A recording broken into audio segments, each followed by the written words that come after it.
Hello friends, स्वागत है आप सभी का दृष्टिकोण क्लासेस की इस ऑनलाइन प्लेटफॉर्म पर जहां मेहनत मिले स्मार्टनेस से। तो कैसे हैं आप लोग?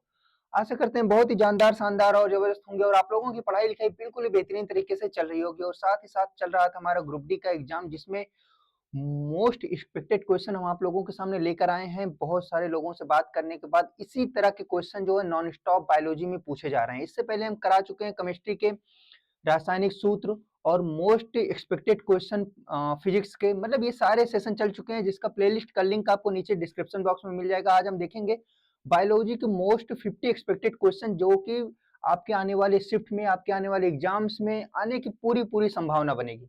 तो देरी नहीं करते हुए शुरुआत करेंगे। इसको हम देखेंगे वन शॉट फॉर्म में, जिसमें कम समय में हम ज्यादा से ज्यादा कवर कर सकें। तो चलिए शुरुआत करते हैं आज की जानदार, शानदार और जबरदस्त क्लास को। सबसे पहले हमारा क्वेश्चन है कि बरगद के पेड़ का जो वैज्ञानिक नाम होता है वो क्या होता है? तो याद रखिएगा, जो बरगद के पेड़ का रासायनिक नाम है वो क्या है? Ficus benghalensis. याद रखिएगा, फिकस बेंगालेंसिस है बरगद के पेड़ का रासायनिक नाम। नेक्स्ट हम देखेंगे, नेक्स्ट है सामान्य गेहूं का वनस्पतिक वानस्पतिक नाम क्या है? तो याद रखिएगा, सामान्य गेहूं का जो वानस्पतिक नाम है वो है ट्रिटिकम एस्टिवम। क्या है? ट्रिटिकम एस्टिवम है सामान्य गेहूं का वनस्पतिक नाम। अगर हम बात करेंगे होमोसेपियंस शब्द किसने दिया था, तो याद रखिएगा किसने दिया था? कार्ल लिनियस ने। किसने? कार्ल लिनियस ने दिया था। नेक्स्ट हम देखेंगे, नेक्स्ट है फोर्थ क्वेश्चन, और फोर्थ क्वेश्चन है कि राना टिग्रीना जो है वो किस जानवर का वैज्ञानिक नाम है? तो याद रखिएगा, जो टर टर बोलता है कौन? मेढक। तो मेढक का रासायनिक मेढक का वैज्ञानिक नाम क्या है? राना टिग्रीना। चलिए, ये सारे क्वेश्चन नॉन स्टॉप आपके जो चल रहे हैं शिफ्ट उसमें पूछे जा रहे हैं। तो इसे एक एक क्वेश्चन को, एक एक प्रश्न को बड़े ही अच्छे और ध्यान से देखिएगा। देखेंगे आप 10 से 8 से 10 मिनट, 15 मिनट में आपको पूरा पूरा क्वेश्चन ऑटोमेटिक आपके माइंड में फिट हो चुका होगा। चलिए नेक्स्ट हम देखेंगे, नेक्स्ट है ब्यूटिया मोनोस्पर्मा किस पौधे का रासायनिक किस पौधे का नाम है, किस पौधे का वैज्ञानिक नाम है? तो याद रखिएगा किसका? पलाश का। किसका है?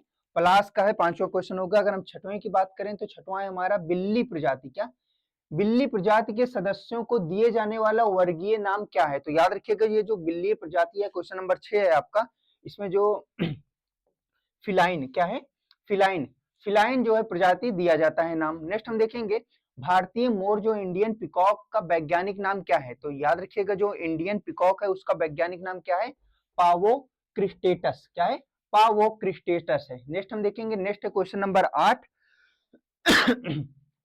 जीवों में प्रोटीन निर्माण के लिए सूचना स्रोत क्या है? तो याद रखिएगा, जीवों में प्रोटीन निर्माण के लिए जो सूचना स्रोत है वो डीएनए होता है। नेक्स्ट हम क्वेश्चन नंबर 9 देखेंगे। क्वेश्चन नंबर 9 है कि बॉडी बिल्डिंग के लिए मुख्य भोजन कौन सा है? याद रखिएगा प्रोटीन, क्योंकि इससे क्या होता है? मसल्स ग्रोथ होती है। नेक्स्ट हम देखेंगे,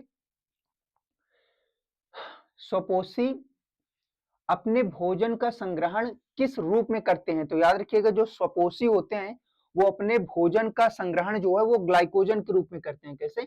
ग्लाइकोजन के रूप में करते हैं। क्वेश्चन नंबर 10 हो गया। नेक्स्ट हम देखेंगे क्वेश्चन नंबर 11। नहीं, क्या है? स्वपोषी की बात हो रही है।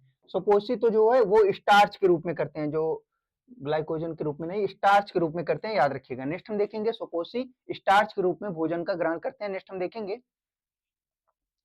चलिए नेक्स्ट हम देखेंगे, जो पोषण मृत और सड़े वाले पदार्थों से लिया जाता है वो क्या कहलाता है? तो याद रखिएगा, मृतोपजीवी पोषण। क्या? मृतोपजीवी पोषण कहलाता है। नेक्स्ट हम देखेंगे, ग्लाइकोजन शरीर में किसके भंडारण का एक रूप है? तो याद रखिएगा, जो ग्लाइकोजन होता है वो शरीर में किसके भंडारण का एक रूप होता है? क्वेश्चन नंबर 12 है आपका। तो याद रखिएगा, किसके भंडारण? कार्बोहाइड्रेट के। किसके? कार्बोहाइड्रेट के भंडारण के रूप में एक रहता है ग्लाइकोजन। नेक्स्ट हम देखेंगे, चलिए, किस पोषक तत्व के टूटने के बाद सबसे ज्यादा ऊर्जा मिलती है? फैट के टूटने के बाद, वसा के टूटने के बाद हमें सबसे ज्यादा ऊर्जा मिलती है। नेक्स्ट हम देखेंगे, सॉरी, बालों का मुख्य संरचनात्मक पदार्थ क्या है? तो याद रखिएगा, केराटिन। क्या है? केराटिन है बालों का मुख्य संरचनात्मक पदार्थ। जो है, कहते हैं ना कि कहीं अगर आप सैलून वगैरह में जाओ तो केराटिन करवाने के लिए कहते हैं, है ना? तो उससे सबसे ज्यादा पोषण मिलता है बालों को। मछली के लीवर ऑयल में कौन सा विटामिन प्रचुर मात्रा में रहता है? तो याद रखिएगा, कौन सा? विटामिन ए और डी। क्या होगा? विटामिन ए और डी सर्वाधिक प्रचुर मात्रा में रहता है। नेक्स्ट अगर हम देखेंगे 16 नंबर क्वेश्चन है हमारा कि विटामिन के प्राकृतिक रूप से शरीर में कहां पाए जाने वाले जीवाणु द्वारा निर्मित होते हैं? तो याद रखिएगा आंत। कहां पर? ऑप्शन नंबर बी होगा आंत में। नेक्स्ट है क्वेश्चन नंबर 17 की पादपों की कार्बन और ऊर्जा आवश्यकताओं की पूर्ति किस प्रक्रिया द्वारा किया जाता है? तो याद रखिएगा प्रकाश संश्लेषण द्वारा। किसके द्वारा? प्रकाश संश्लेषण के द्वारा। यह है प्रकाश संश्लेषण की पूरी क्रिया। नेक्स्ट हम देखेंगे, नेक्स्ट है भोजन के संग्रहण के लिए जाइलम की कौन सी कोशिकाएं उत्तरदायी?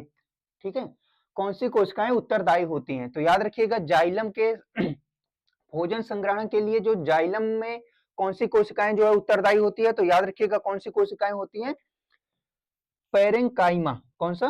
पैरेन्काइमा होता है। नेक्स्ट हम देखेंगे, नेक्स्ट है प्रकाश संश्लेषण की प्रक्रिया के दौरान अपशिष्ट उत्पाद जो वेस्ट प्रोडक्ट होते हैं, क्या वेस्ट प्रोडक्ट होता है कहां से निकलता है? मतलब कैसे, किस रूप में निकलता है? तो याद रखिएगा किस रूप में निकलता है? ऑक्सीजन के रूप में।